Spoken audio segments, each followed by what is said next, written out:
Alright. How's everybody doing? This is Ezra. Um, coming from you raw from my apartment, as you can see.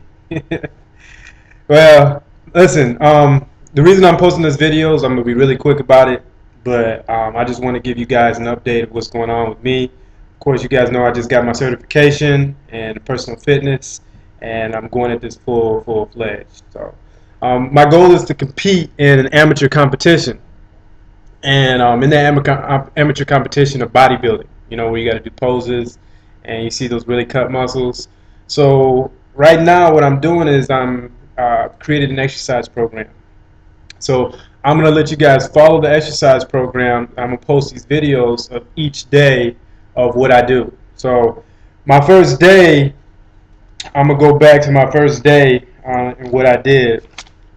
And those of you who want to follow and get the body that I'm trying to get to compete for a competition, then you should do this. You can take what you like and you can add to it if you want to.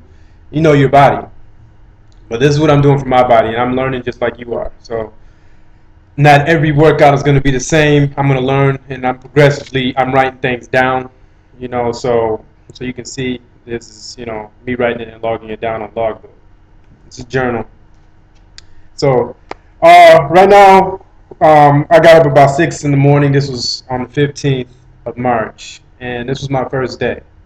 All right. So what I did is a 5-minute warm up, and one thing that you want to do with your body, no matter what, whatever you're starting, you don't just want to go in and cold at all. You want to warm up your muscles. So 5-minute warm up on any type of machine. You can use elliptical trainer. You can use rowing machine, stair climber.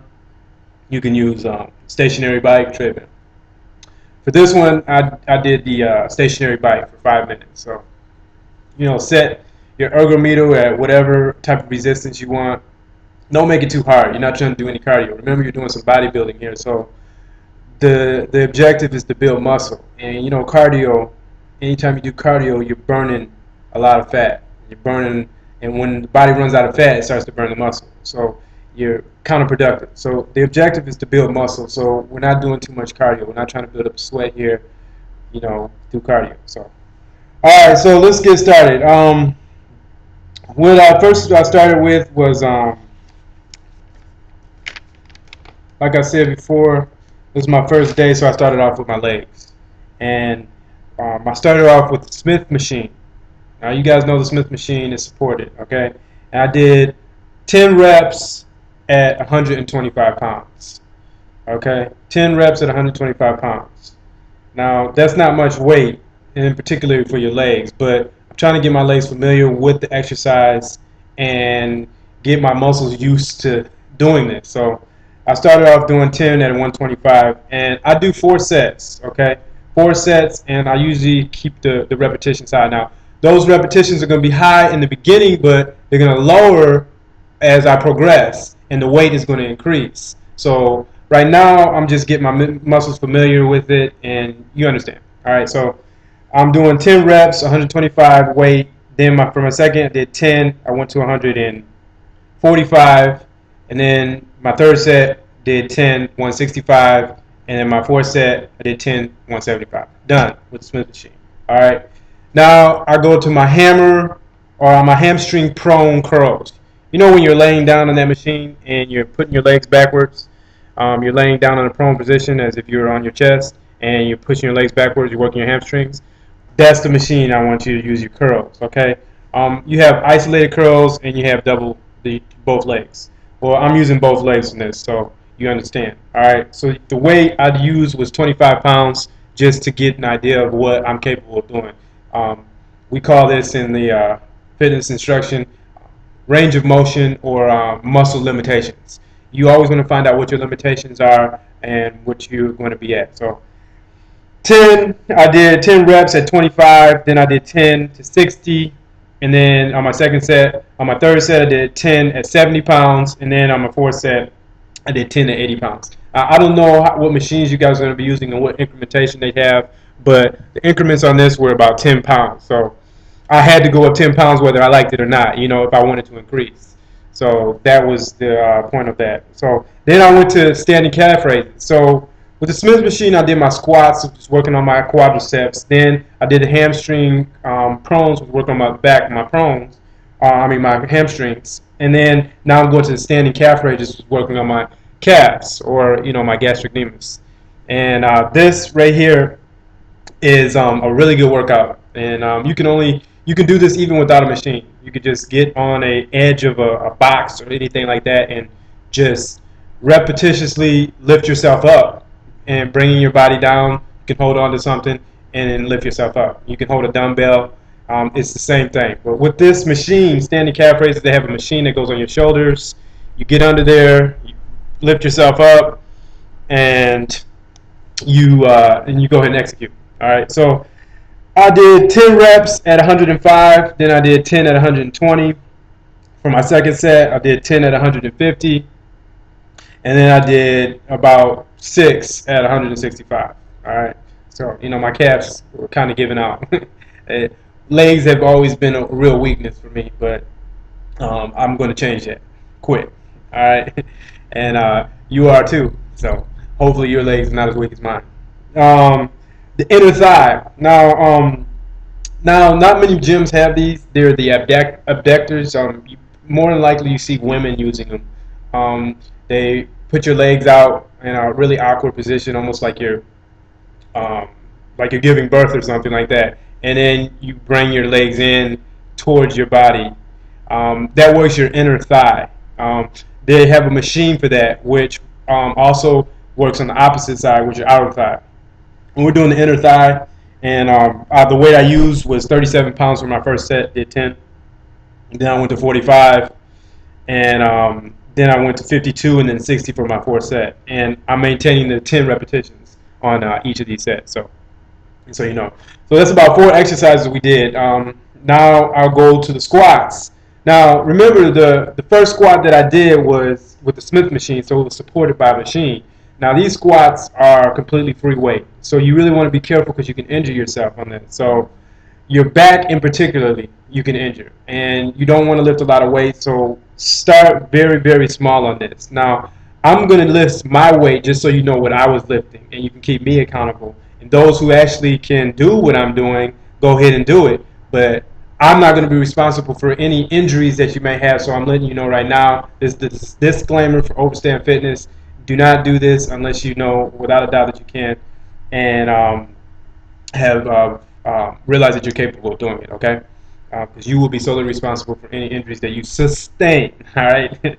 Now, let's get back to it. So the squats, I did 10 reps at 135 pounds, which is just 10 pounds more than I did my first set for the Smith machine. Then 10, I did 155 for the second set. Then I went to 175, did 10, and then 195, did 10. And these are the the barbell squats. Where you're holding it and you're coming down to 90 degrees. You're keeping neutral spine, keeping your head up, bringing it down, and coming to 90 degrees bend in your knees, and your legs. Okay. And so after I did that, then I went to the hamstring curls. Now this is there's an exercise actually in the photos that I put on my wall. You'll see me on a medicine ball with my pelvis up and my legs on the ball, bringing the ball towards my rear. That's working your hamstrings, and it's a medicine ball hamstring curl, and it's really more of a stability exercise than it is isolation and isolating the individual hamstring muscles. So it works your hamstrings, but it also creates stability within those muscles and balance. Okay, so that's a stability balance exercise that that integrates your hamstrings, and so that is a really good exercise. Not particularly for bodybuilding, but right now, like I told you, this is the first exercise that I started for my program. And so what I'm trying to do is I'm trying to create balance, strength, stability, familiarity with the exercises with my muscles, and I'm trying to get to know where my muscles are, or what they do, what they're capable of, so on and so forth. So the whole point of all these exercises that I'm doing is getting me to that point. All right. So then what I did was 10, and I did 4 sets of 10. So it doesn't include any weight It doesn't include any weight, so you really don't need to worry about the weight. Just do 4 sets of 10, and believe me, those are gonna kill. It hurt.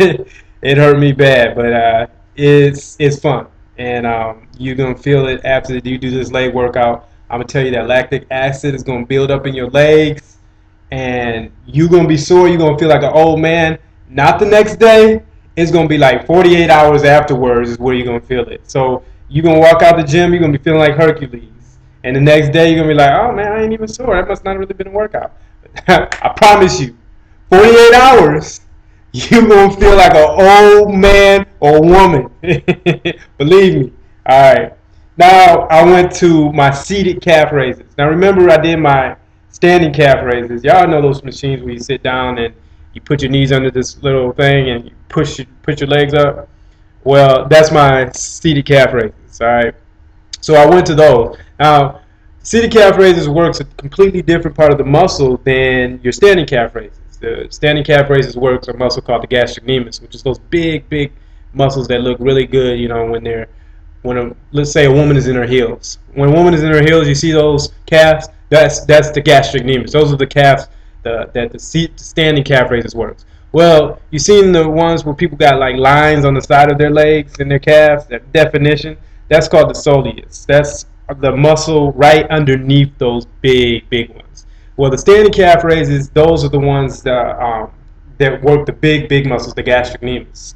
All right. Then you have your sitting, which works the side and cuts that definition in the sides there. There's a muscle underneath those big ones, and the seated calf raises work those muscles. Okay. And those are called the soleus. Okay. So now the seated calf raises, I did 10 on my first repetitions. You know, I'm doing 10 for all my repetitions for 4 sets. Start off with 90 pounds. And just because my calves are one of my weak points, I stayed at 90 pounds for all 4 sets.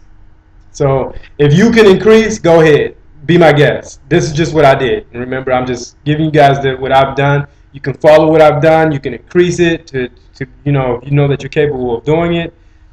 It's up to you completely. But if you follow where I'm at, eventually you're going to be in competition, bodybuilding shape. You know. Now, physically, on a physical standpoint.